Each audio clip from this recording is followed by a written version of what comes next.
The desert sun had barely cracked the horizon when the first radio call came through, crackling with static and something else: fear. "Mayday, Mayday, this is Scorpion 2-1. We are going down, repeat. We are going down." The voice belonged to Captain Marcus Reeves, a decorated FA-18 Super Hornet pilot with 11 years of combat experience and a chest full of medals that said he was supposed to be invincible. But on that morning in the contested airspace above the Syrian border, invincibility meant nothing against a Russian-made SA-15 Gauntlet surface-to-air missile that had just turned his starboard engine into a fireball at 18,000 feet. The wreckage scattered across 12 miles of hostile territory, and within 90 seconds, every combat operations center from Qatar to Stuttgart was lit up like a Christmas tree, scrambling rescue assets that were already too far away to matter. What nobody knew yet, what the intelligence officers and mission planners and armchair generals watching satellite feeds couldn't possibly have predicted, was that the closest aircraft to Reeves's last known position wasn't a rescue helicopter or an AC-130 gunship. It was a single-seat A-10 Thunderbolt II, call sign Widow 6, flown by a pilot most of the squadron still whispered about in the ready room when they thought she couldn't hear. Her name was Lieutenant Colonel Kira Haverson, 41 years old.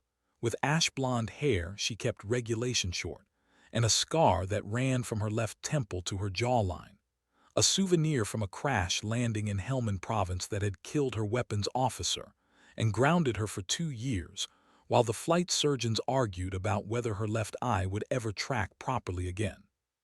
She'd proven them wrong, just like she'd proven wrong every instructor who'd ever suggested she lacked the physical strength for combat aviation, every commander who'd assigned her to transport duty instead of strike missions, every co-pilot who'd mansplained throttle control to her.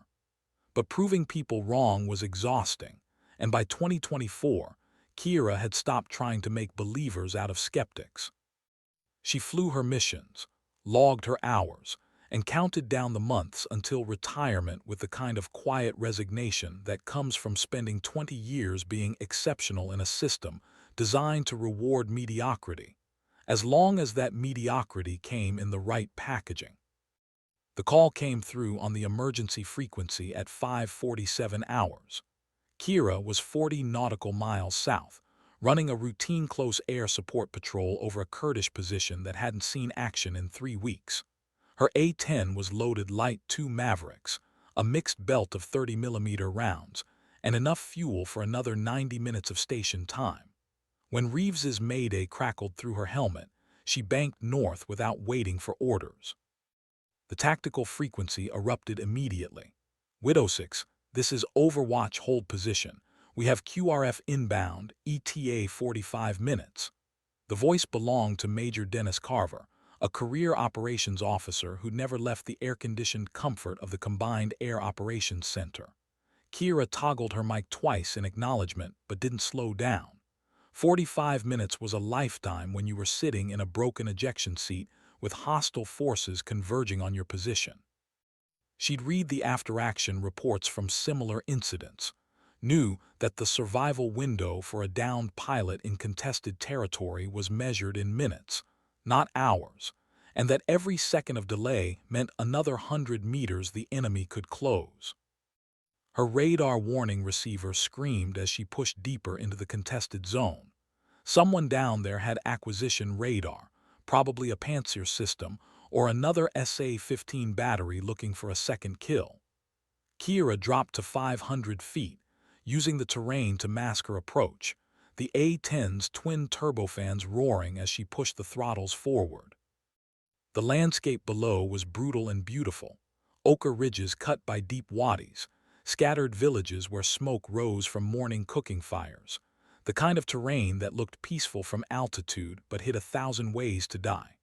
Her hands moved across the instruments with the muscle memory of 10,000 flight hours, adjusting trim, checking fuel flow, eyes scanning the horizon for the smoke plume that would mark Reeves's crash site. She found it 8 minutes later, a black scar on the desert floor with debris scattered in a rough circle that told her the Super Hornet had gone in hard and fast. The ejection seat was gone, which meant Reeves had punched out, but there was no parachute visible, no emergency beacon signal. Kira's gut tightened. Either his beacon was damaged, or he was unconscious, or he was already dead. She orbited the crash site at 3,000 feet, eyes scanning for any sign of movement, and that's when she saw them. 3 technical trucks moving fast from the northeast, mounted machine guns visible even from altitude, closing on a figure that was stumbling through the rocks about half a click from the wreckage. Reeves was alive. Barely. She could see him through her targeting pod, moving with the jerky, uncoordinated gait of someone with a head injury or broken bones, dragging one leg, clutching his survival radio with both hands like it was the only thing keeping him tethered to the world. The technicals would reach him in less than 3 minutes. Kira pulled the A-10 into a hard bank, dropping altitude, and keyed her mic. Scorpion 2-1, this is Widow 6. I have eyes on you, hold position, help is inbound. Reeves's voice came back broken and weak. Widow 6. Can't. Legs broken. They're coming. The transmission cut off, replaced by static, and Kira watched through her pod as he collapsed behind a boulder, still clutching the radio. The technicals were spreading out now, professional and coordinated, setting up a crossfire that would pin Reeves down and make any rescue attempt a suicide mission. Kira's mind raced through the tactical calculus. 2 Mavericks against 3 trucks, maybe 4 if there were more coming, and then what?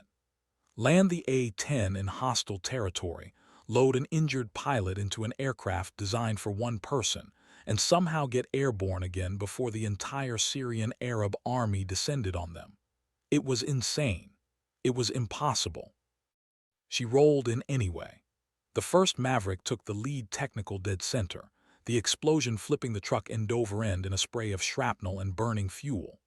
The second technical tried to scatter, but Kira was already lining up her gun run, the GAU-8 Avenger cannon spooling up with a sound like thunder tearing the sky apart. 30mm rounds chewed through the desert at 70 rounds per second, each one the size of a milk bottle, turning the second technical into confetti. The third truck broke hard left, trying to escape, but Kira pulled the A-10 through a punishing turn that grayed her vision at the edges and put the gun sight right on target. 3 seconds of fire, and the third technical joined its brothers as smoking wreckage. But the radar warning receiver was screaming now, and Kira knew she was out of time. Somewhere out there, someone had watched her light up 3 trucks and decided she was worth a missile. She pulled hard, climbing through the thin desert air, chaff and flare dispensers pumping countermeasures into her wake, and for 5 endless seconds she waited for the impact that would turn her aircraft into the same kind of debris field she'd just orbited.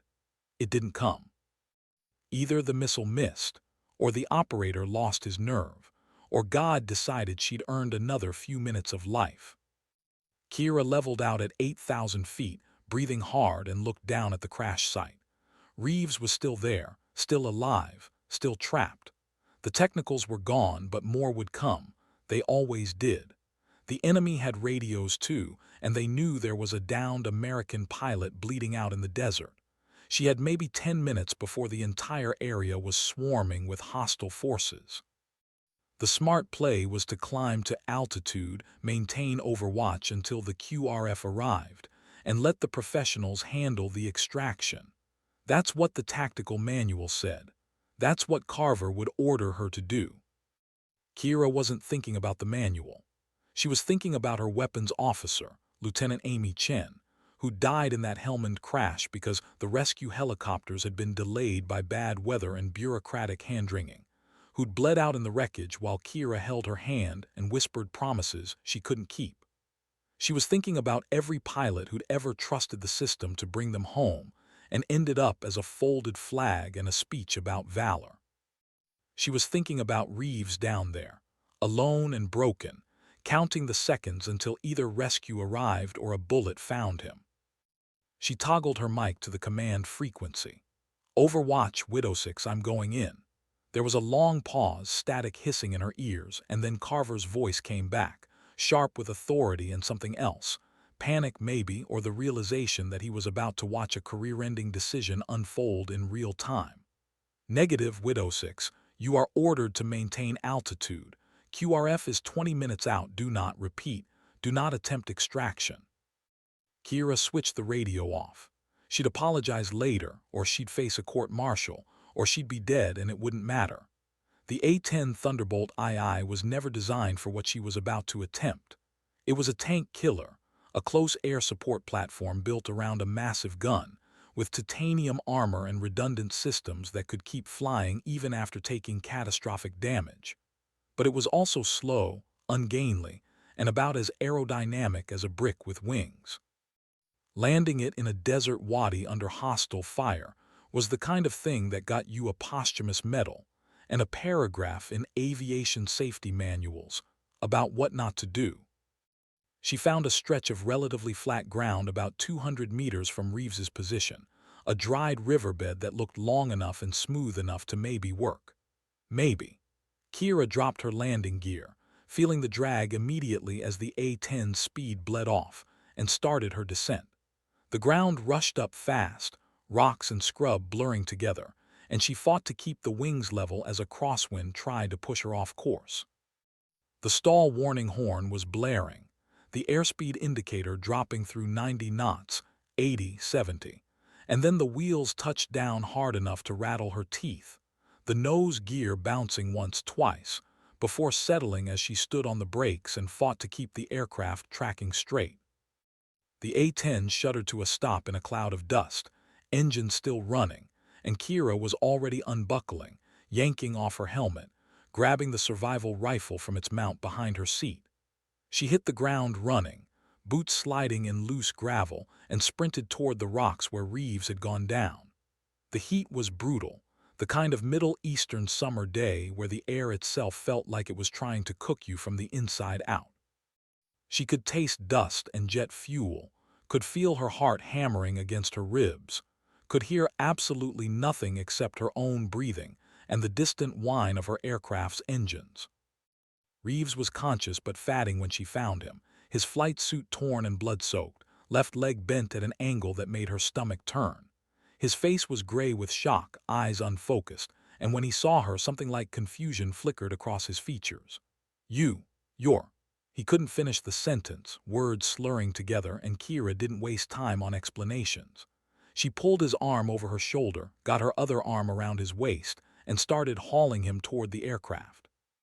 He outweighed her by 70 pounds easy, all of it dead weight, and every step was a battle against gravity and exhaustion, and the clock ticking down in her head. 50 meters, 40. She could hear vehicles in the distance now, diesel engines and the chatter of radio traffic, the enemy regrouping and closing in. Reeves's head lolled against her shoulder, his breathing shallow and rapid, and she gritted her teeth and kept moving. 30 meters, 20. Her legs were screaming, muscles burning with lactic acid, and she could feel something pulling in her lower back, an old injury making itself known. Didn't matter. Nothing mattered except getting Reeves into that aircraft, and getting them both out of this kill zone before it collapsed around them. The A-10 sat there like a miracle, engine still running, canopy open, and Kira didn't let herself think about the impossibility of what came next. She boosted Reeves up onto the wing root, slipping twice on the smooth metal, and somehow, pure adrenaline and desperation, got him into the cockpit. There was no second seat, no room for a passenger, so she wedged him down into the footwell, his broken leg folded at an angle that made him scream, a sound that cut through her like a knife. I'm sorry," she kept saying, not sure if he could even hear her, and then she was climbing in after him, pulling the canopy down, strapping herself in while her hands shook so hard she could barely work the buckles. The radar warning receiver was screaming again. Missile launch, close, probably a MANPADS from one of the approaching vehicles. Kira didn't wait to see where it went. She released the brakes and pushed the throttles to max power, the A-10 lurching forward, accelerating down the riverbed while every instinct told her this was suicide, that there wasn't enough runway, that the aircraft was too heavy, that she'd never get airborne before they ran out of ground or the missile found them. The airspeed indicator crept up, 40 knots, 50, 60, and the end of the riverbed was rushing toward them, A wall of rocks and scrub that would turn them both into wreckage. 70 knots. 80. She pulled back on the stick, felt nothing, pulled harder, and the A-10's nose lifted reluctantly, grudgingly, the main gear still bouncing along the ground. 90 knots.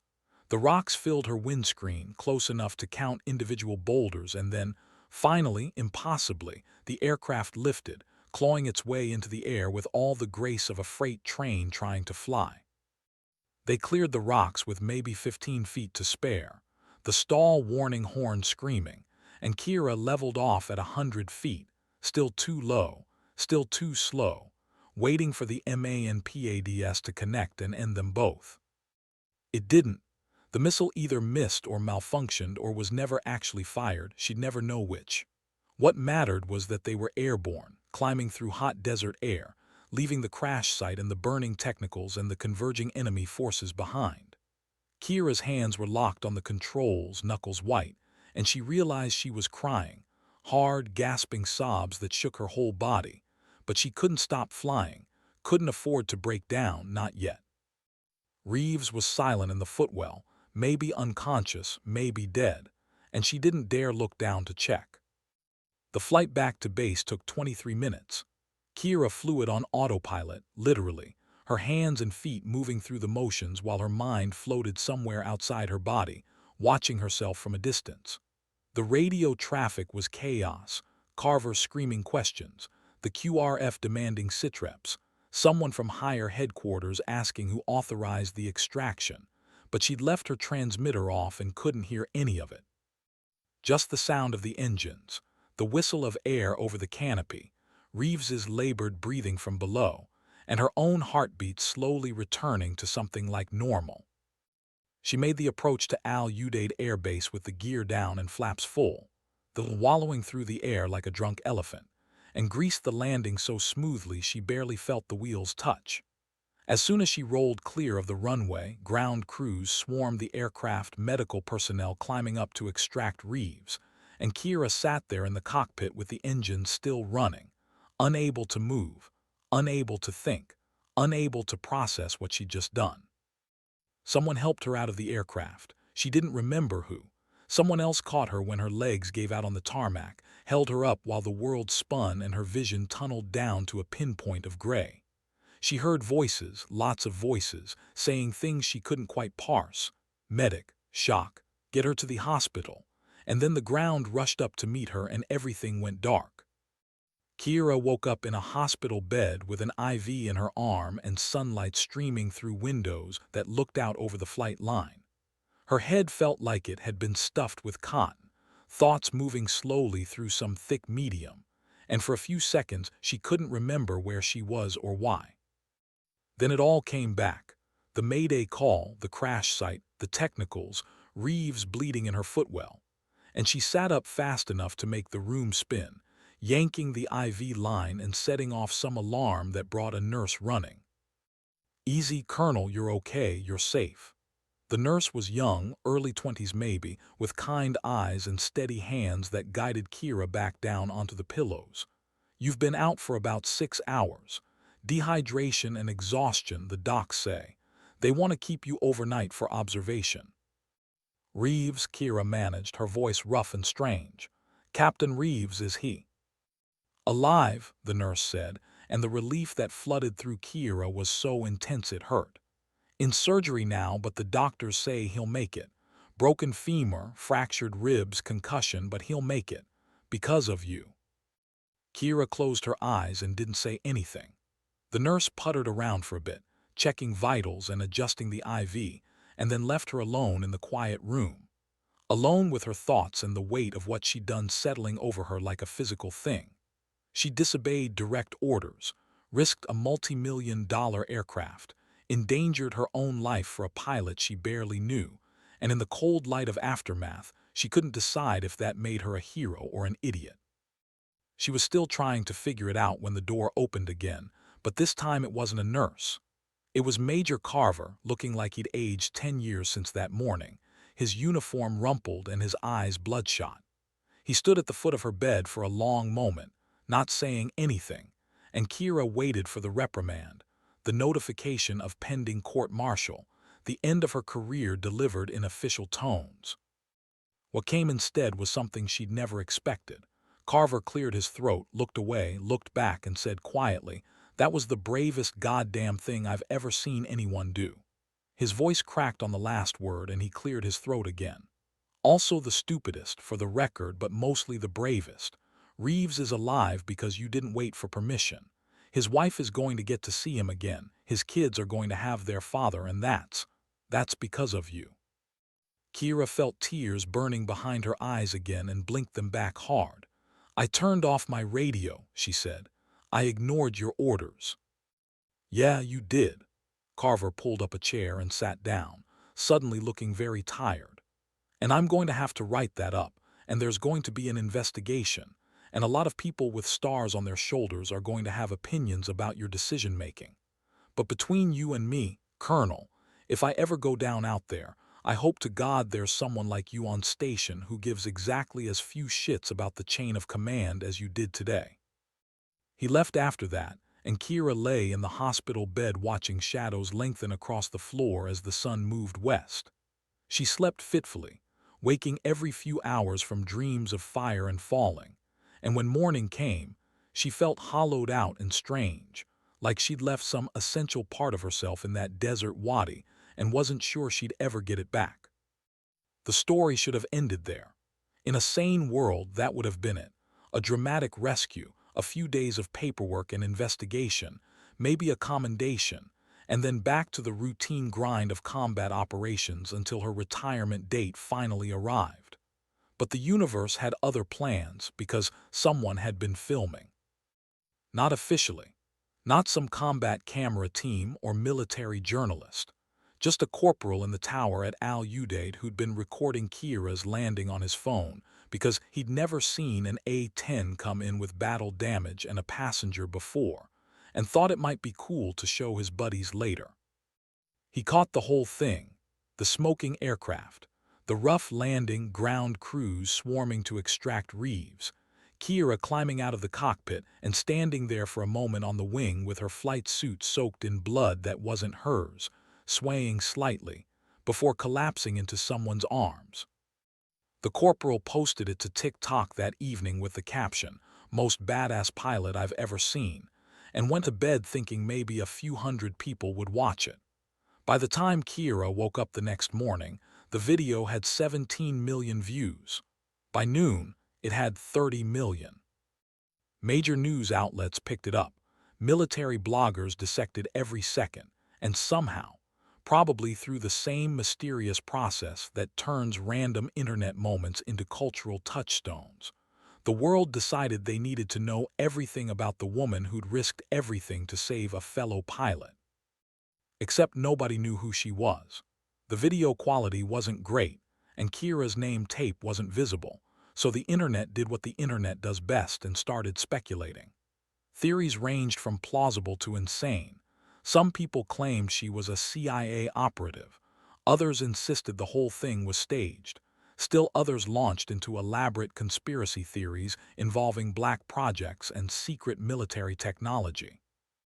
The Pentagon's Public Affairs Office, already overwhelmed by media requests, declined to comment pending the completion of the investigation, which only made the speculation worse. Kira found out about the video from the nurse, who showed her the TikTok thread on her phone with a mixture of pride and concern. "You're famous," she said, scrolling through comments that ranged from hero worship to skepticism to people arguing about whether women should be allowed in combat roles at all. Like, really famous. "My daughter sent me this last night asking if I knew who you were." Famous was the last thing Kira wanted. She'd spent 20 years trying to be invisible, trying to let her skills speak for themselves without the distraction of her gender or her appearance or any of the 1,000 other irrelevant factors that people seemed determined to focus on instead of her actual job performance. Now she was a viral sensation, a symbol of something she'd never asked to represent, and the weight of all those watching eyes felt heavier than any G-force she'd ever pulled. The investigation took 3 weeks. Kira spent it on administrative leave, confined to base, giving statements to a rotating cast of officers with increasingly important-sounding titles. They asked about her decision-making process, her assessment of the tactical situation, why she'd chosen to disobey orders, whether she understood the risk she'd taken. Kira answered honestly, without embellishment or excuse, and waited for the hammer to fall. It never did. Instead, on a humid morning in late July, she was summoned to the base commander's office and found herself standing at attention in front of not just the commander, but a two-star general she'd never met, a handful of full colonels, and Major Carver looking uncomfortable in the corner. The general, a lean man with iron-gray hair and eyes that had seen too much combat, studied her for a long moment before speaking. "Colonel Haverson," he said finally, "you put me in a very difficult position. On one hand, you violated direct orders, endangered expensive military hardware, and took risks that could have resulted in the loss of 2 pilots instead of 1. On the other hand, Captain Reeves is alive. His family still has a husband and father, and you demonstrated the kind of courage and initiative that we claim to value but rarely actually reward." Paused, letting the words hang in the air. "After extensive review of the incident, including analysis of your tactical decisions and the conditions on the ground, we've determined that while your methods were unorthodox, the outcome speaks for itself. No disciplinary action will be taken. Furthermore, you're being awarded the Distinguished Flying Cross for extraordinary achievement while participating in aerial flight, and the Silver Star for gallantry in action against an enemy of the United States." The room was silent. Kira felt like she was underwater, sounds muffled and distant, her own heartbeat loud in her ears. A medal, 2 medals, for doing what any decent person would have done, for refusing to let another pilot die alone in the desert because some officer in an air-conditioned bunker thought the risk calculus didn't add up. It felt wrong somehow, cheap, like they were trying to paper over 20 years of being overlooked and underestimated with a couple of pieces of metal and ribbon. But she said, "Thank you, sir," because that's what you said, and stood there while the general shook her hand and the colonels nodded approvingly, and Carver gave her a small, sad smile that told her he understood exactly how complicated this all was. The award ceremony was scheduled for 2 weeks later, enough time for Reeves to be medically evacuated back to the States, and for the Pentagon to coordinate with various media outlets who were still demanding access to the mystery hero pilot. Kira was given precisely 2 options: participate in a controlled press event where she'd give a brief statement and answer a few questions, or refuse and watch as the speculation and attention intensified until her privacy was completely shredded anyway. She chose the first option, because at least that way she'd get to control the narrative, or so they told her. The morning of the ceremony, Kira stood in her quarters staring at herself in the mirror, dress uniform immaculate, ribbons aligned with geometric precision, and tried to recognize the woman looking back. Somewhere in the last few weeks, she'd become a different person, not in any way that mattered internally, but in the way the world saw her, the expectations people projected onto her. She was no longer just Lieutenant Colonel Kira Haverson, a A-10 pilot with a decent record and a quiet retirement plan. She was a symbol now, an icon, a story people told themselves about courage and sacrifice and what women could do when given the chance. The ceremony took place on the flight line, with rows of folding chairs set up for the audience, base personnel, media representatives, and a cluster of Marines from the nearby expeditionary unit who'd somehow gotten permission to attend. Kira walked out into blinding sunlight and took her position at attention, while the general read the citation in a voice that carried across the tarmac. The words washed over her: extraordinary heroism, complete disregard for personal safety, in the finest traditions of military service. And she focused on a point somewhere past the horizon, trying to keep her face neutral and professional while everything inside her churned. Then Reeves appeared, walking with a cane and a heavy limp, but walking nonetheless, and the carefully maintained composure cracked. He made his way to the podium, waved off the aide who tried to help him, and stood there for a moment just looking at Kira with eyes that held more emotion than any speech could convey. When he finally spoke, his voice was rough with feeling. "I was 8 minutes from dying when Colonel Haverson found me," he said. "Broken leg, concussed, watching trucks full of people who wanted to kill me get closer and closer, and I was making peace with it, telling myself it was okay, that I'd had a good run, that my kids would understand. And then I heard her voice on the radio, calm as Sunday morning, telling me help was inbound. And I thought, okay, good, the cavalry's coming, I just have to hold on a little longer." He paused, and when he continued, there was something like wonder in his voice. "I didn't know it was just her.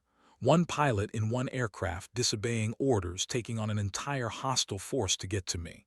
I didn't know that until later in the hospital when they told me what she'd done. And I don't have words for what that means. I get to go home. I get to see my kids grow up. I get to grow old with my wife. Because one person decided that my life was worth more than regulations or career advancement or personal safety." His eyes met Kira's, and she saw tears there, unashamed. "You gave me everything, Colonel, everything, and I will spend the rest of my life trying to be worthy of that gift." The applause started then, rolling across the flight line like thunder, and Kira stood at attention while the general pinned the medals to her uniform and cameras flashed and the world watched. She felt disconnected from it all, like she was floating somewhere above the scene, watching it happen to someone else. This wasn't who she was. She was the pilot nobody noticed, the one who did her job and went home, the one who'd learned long ago that recognition in this career came with so many complications. It was easier to just fly below the radar. But that option was gone now, burned away in the desert sun along with 3 technical trucks and her anonymity. The ceremony ended, and the crowd dispersed, and Kira was left standing on the flight line with the weight of 2 new medals on her chest, and the certain knowledge that her life had just changed in ways she couldn't yet comprehend. The Marines found her an hour later. She was sitting alone in the shade of a hangar, still in her dress uniform, drinking water from a plastic bottle and trying to process the morning's events. They approached quietly, respectfully, 500 strong in formation, and their commanding officer, a grizzled lieutenant colonel with a weathered face and eyes that had seen too much, came to attention and saluted. "Colonel Haverson," he said formally, "the Marines of the 2nd Expeditionary Unit request permission to pay their respects." Kira stood, returned the salute, and said, "Granted," because she couldn't think of anything else to say. What happened next would stay with her for the rest of her life. The Marines came to attention as one, 500 men and women moving with perfect synchronization, and then, in absolute silence, they saluted. Not the quick, perfunctory salute of daily routine, but the slow, deliberate salute reserved for fallen comrades in extraordinary valor. They held it there, 500 hands raised in respect, and the silence stretched out across the tarmac, broken only by the distant sound of jet engines and the wind rattling the hangar doors. Kira felt something break open inside her chest, some wall she'd built 20 years ago to protect herself from caring too much, from feeling too deeply, from letting the weight of it all crush her. Tears streamed down her face, and she didn't try to stop them, didn't try to maintain the professional distance that had kept her safe for so long. She just stood there, saluting back, while 500 Marines bore witness to her grief and her pride and her exhaustion, acknowledging what she'd done in the only language that mattered. They held the salute for a full minute, maybe longer. Time seemed to stretch and warp, and then, still in perfect silence, they lowered their hands and stood at ease. The lieutenant colonel approached, and instead of speaking, he simply placed something in Kira's hand, a challenge coin, worn smooth with age, with the Marine Corps eagle, globe, and anchor on one side and a simple inscription on the other. "Semper Fidelis, always faithful." "We take care of our own," he said quietly. "And after what you did for Reeves, you're one of ours. Don't ever forget that." Then they were gone, marching back across the tarmac in formation, and Kira was alone again with the coin in her hand, and the sun beating down, and the certain knowledge that she would never, ever be the same person she'd been before that Mayday call crackled through her headset. The media attention intensified after the ceremony. Interview requests flooded in from every major network. Talk shows wanted her as a guest. Producers pitched documentary ideas. The Pentagon's Public Affairs Office handled most of it, carefully managing her image and limiting her exposure. But there was no escaping the basic fact that Kira had become, almost overnight, the most famous military pilot in America. Her face was on magazine covers. Her story was taught in leadership classes. Young girls sent her letters saying they wanted to be pilots because of her. It was overwhelming and exhausting and more than a little terrifying.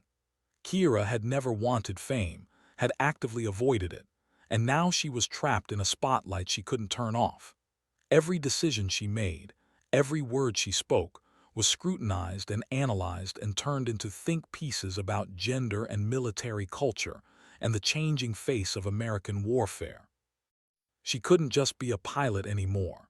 She had to be a symbol, an inspiration, a walking, talking embodiment of values she'd never claimed to represent. The squadron treated her differently now, too. Not obviously. Nobody was unprofessional enough to be overtly weird about it. But there was a distance that hadn't been there before, a careful respect that felt more like caution.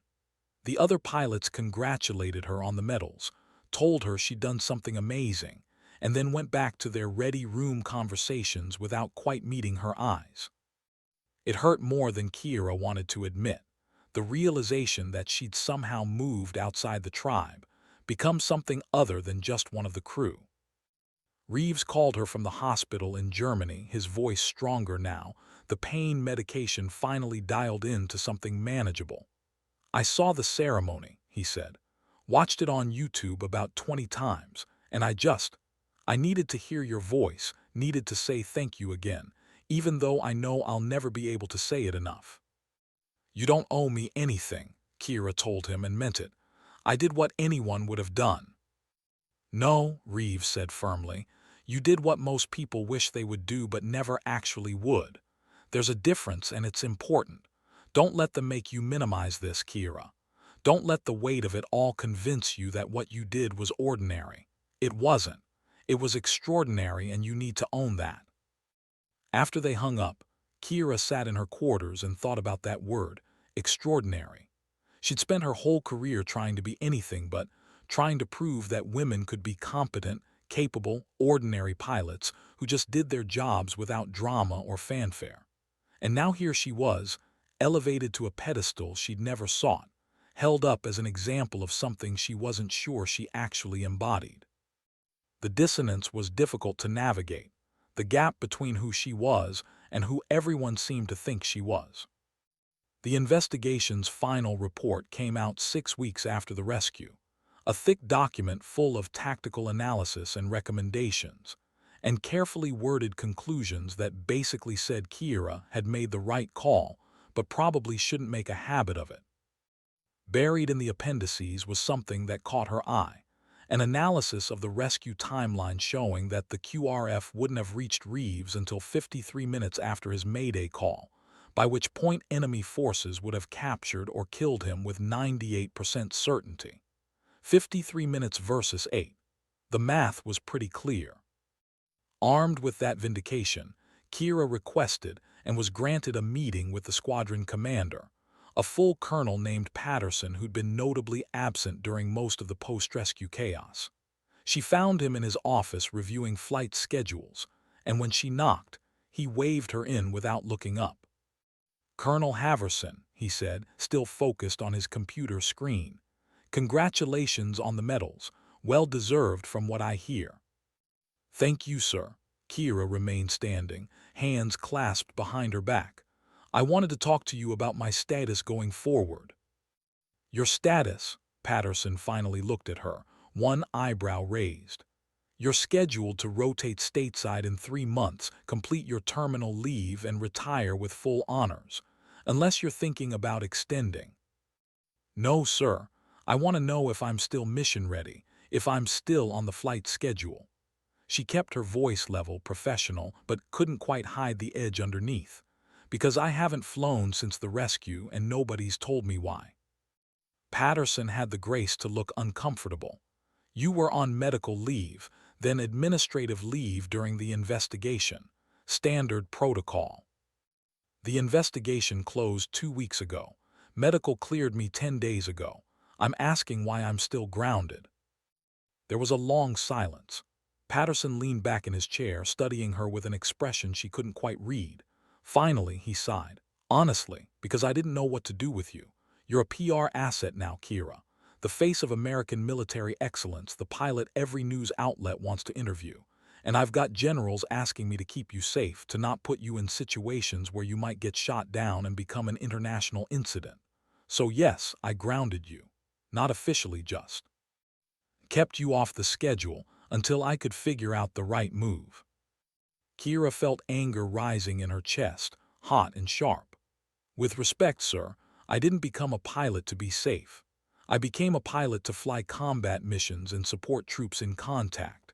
And if you ground me because I did my job too well, then you're telling every other pilot in this squadron that excellence will be punished with irrelevance. That's not, Patterson started, then stopped, ran a hand through his hair. You're right, you're absolutely right, and I apologize. You're back on the flight schedule starting tomorrow.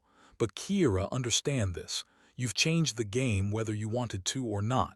Everything you do now will be watched, analyzed, second-guessed. You can't just be another pilot anymore. Then I'll be an extraordinary pilot, Kira said quietly, echoing Reeves's words. Because that's what you need me to be anyway. Might as well lean into it. She flew her first mission 3 days later, a routine patrol that felt anything but routine. The ground crews treated her aircraft with extra care. The briefing room went quiet when she walked in, and her wingman, a young captain named Tors who'd always been friendly before, spent the entire flight maintaining perfect formation like he was being graded on it. Even the radio chatter felt different, more formal, like everyone was hyper-aware that Widowsix was back in the air. But once Kira was airborne, once she had the stick in her hand and the desert spreading out below, and the familiar vibration of the A-10's engines thrumming through her seat, everything else fell away. This was who she was, not the medal recipient or the viral sensation or the symbol of female achievement. Just a pilot doing her job, reading the terrain, checking her instruments, staying alert for threats or opportunities. The simplicity of it was almost religious, a return to the fundamental truth that had drawn her to flying in the first place. The patrol was uneventful, 6 hours of station time with nothing to show for it but sore muscles and a slight headache from the helmet pressure. When Kira landed and shut down the aircraft, she sat in the cockpit for a few extra minutes, breathing in the smell of jet fuel and hydraulic fluid, and feeling more like herself than she had in weeks. The media requests never stopped, but Kira got better at managing them. She gave one major interview to a military publication, carefully chosen to avoid the sensationalism of mainstream media, and used it to redirect attention from herself to the broader community of combat pilots, the weapons systems officers and crew chiefs and controllers who made every mission possible. She talked about the A-10's capabilities, about close air support doctrine, about the importance of training and preparation. Anything to shift focus away from her personal story and back to the mission. It helped a little. The internet's attention span being what it was, within a few months the viral video had been replaced by newer content, and while Kira remained a recognizable figure in military circles, the broader public mostly moved on. She was grateful for the relative anonymity, even as part of her understood that she'd never really get it back completely. There would always be someone who recognized her, who wanted to shake her hand or take a photo, or tell her how inspiring she was. Reeves recovered slowly but steadily. The broken femur required 2 surgeries and months of physical therapy, but by October he was walking without a cane and starting to talk about returning to flight status. He and Kira stayed in touch through occasional emails and phone calls, a connection forged in crisis that neither quite knew how to navigate in peacetime. He invited her to his daughter's birthday party in Virginia, and Kira surprised herself by accepting, flying commercial for the first time in months, and spending a weekend with Reeves's family being simultaneously celebrated and overwhelmed by their gratitude. His wife Sarah, a quiet woman with paint-stained hands and kind eyes, pulled Kira aside at one point and said simply, "Thank you for giving me my life back." Not Reeves's life, her life. The one where her husband came home, where her children had a father, where the future they'd planned together was still possible. Kira didn't have words for that, so she just hugged Sarah and fought back tears and understood in a new way the weight of what she'd done. The squadron held a going-away party for her in early December, 2 weeks before her terminal leave officially started. It was awkward and sweet, and exactly what it needed to be. Too much beer, bad karaoke, speeches that veered between heartfelt and embarrassing. Torres got drunk and told her she was the best pilot he'd ever flown with, then immediately looked horrified like he'd said something wrong. The crew chief, who'd maintained her A-10 for 5 years, gave her a framed photo of the aircraft with a handwritten note that just said, "Fair winds." Patterson showed up long enough to shake her hand and tell her the squadron was better for having had her, then disappeared before things got too sentimental. Kira left Al Udeid on a cold winter morning, her gear packed into 2 duffel bags and a military-issue backpack. She didn't look back at the flight line as the bus carried her to the terminal, didn't try to memorize the view or get emotional about endings. 20 years was enough. She was ready for whatever came next, or at least as ready as anyone could be. The retirement ceremony was small by her request, just immediate family and a handful of close friends at a chapel on Joint Base Andrews. Her parents flew in from Oregon, looking older than she remembered, proud and worried in equal measure. Her sister brought her kids, who were more interested in the fighter jets on display than the ceremony itself. The presiding officer read the standard retirement script, thanked Kira for her service, and presented her with a folded flag and a shadow box containing her medals and rank insignia. When it was over, when the handshakes and photos were done and everyone had filtered out to the reception, Kira stood alone in the chapel and felt the weight of 20 years lifting off her shoulders. Not the good parts, the flying, the camaraderie, the sense of purpose, but the constant burden of proving herself, of fighting for respect, of navigating a system that had never quite known what to do with her. She was free now. Free to define herself however she wanted, free from the weight of expectations and the scrutiny of a world that had wanted her to be either a hero or a cautionary tale. The silence in the chapel was profound, broken only by the soft sound of her own breathing. Kira closed her eyes and thought about all the flights she'd made, all the missions she'd flown, all the times she'd climbed into a cockpit and trusted herself to bring the aircraft home safely. She thought about the young woman she'd been at 22, fresh out of flight school with more confidence than sense, convinced she could change the world one sortie at a time. She thought about the woman she was now, at 41, carrying scars both visible and hidden, tempered by combat and loss and the slow erosion of youthful certainty. She thought about Amy Chen, her weapons officer who died in that Helmand crash, who never got to see Kira become the pilot she'd always believed she could be. She thought about Reeves, alive because she'd refused to let bureaucracy and fear dictate her actions. She thought about those 500 Marines standing in silence, bearing witness to something she still didn't fully understand. And she thought about the call sign that had followed her for 15 years, Widow, given to her after Amy's death, after Kira had been the sole survivor of a crash that should have killed them both. A name that was supposed to be cruel, a reminder of failure and loss, but that she'd worn with defiant pride because it meant she'd survived, she'd endured, she'd refused to let tragedy define her limits. Widow 6. The call sign that had crackled through the radio on that desert morning that had promised rescue to a dying pilot, that had become synonymous with courage and sacrifice in the viral video that changed everything. She'd hated it at first, resented the constant reminder of the worst day of her life. But somewhere along the way, it had transformed into something else. A badge of honor, a symbol of resilience, proof that you could lose everything and still find a way to fly. Kira opened her eyes and looked at the shadow box in her hands, at the medals and ribbons and insignia that represented a career's worth of service. Distinguished Flying Cross, Silver Star, Air Medal with Valor device, Purple Heart from that Helmand crash, all the tangible markers of achievement, all the things the military used to measure worth and contribution. But what mattered more, what she'd carry with her into whatever came next, were the intangibles. The knowledge that when it counted most, when the choice was between safe and right, she'd chosen right. The memory of Reeves's wife thanking her for giving back her life.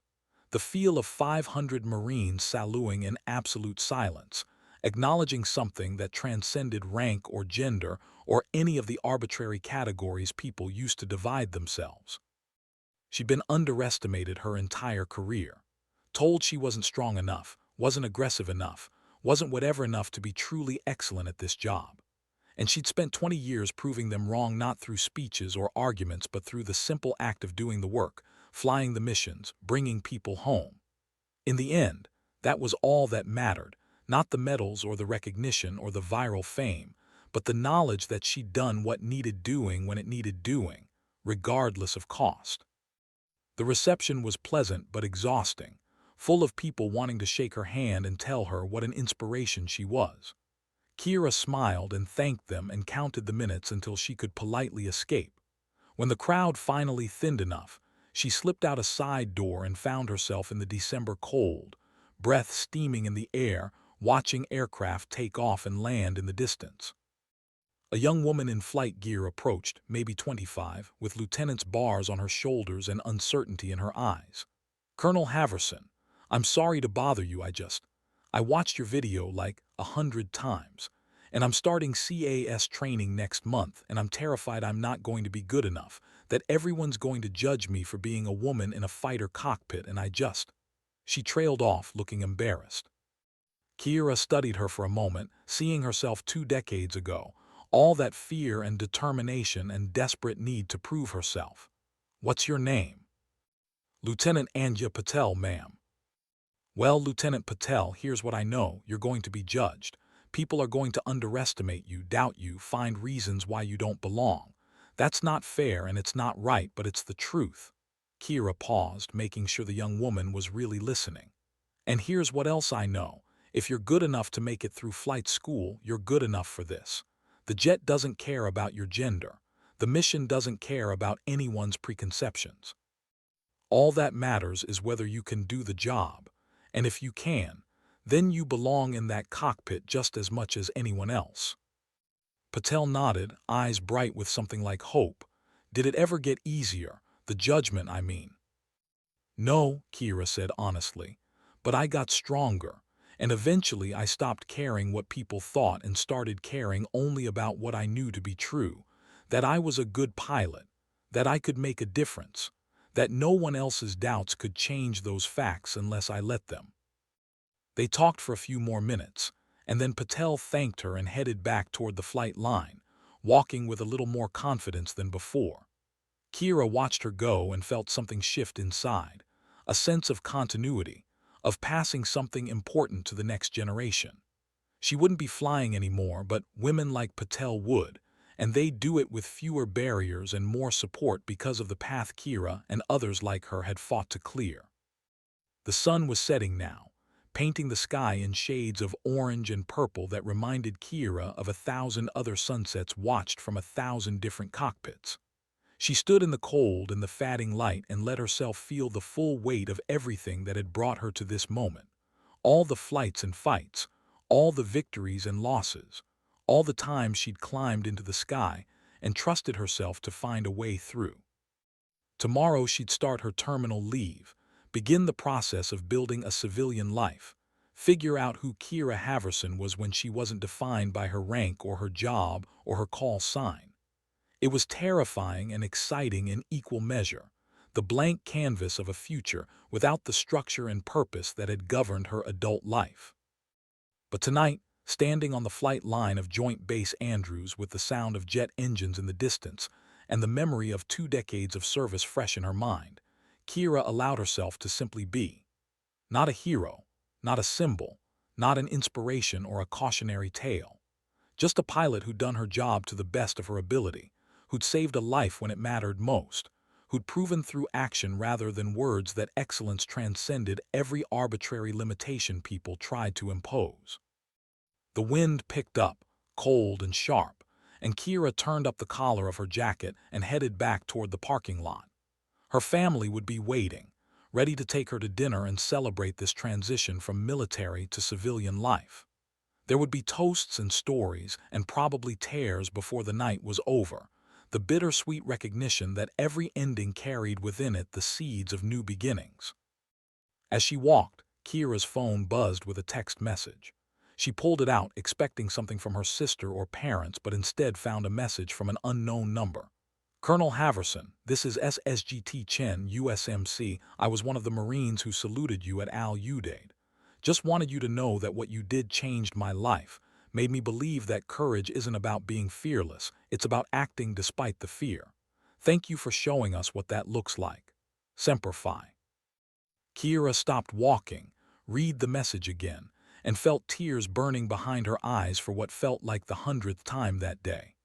This was the real legacy, not the medals or the viral video or the news coverage, but the lives touched, the perspectives shifted, the quiet ways one person's actions could ripple outward and change others in ways large and small. She typed back a simple response, "Thank you for your service. Stay safe." Then she pocketed her phone and continued toward the parking lot, toward her family, toward whatever future awaited her beyond the flight line.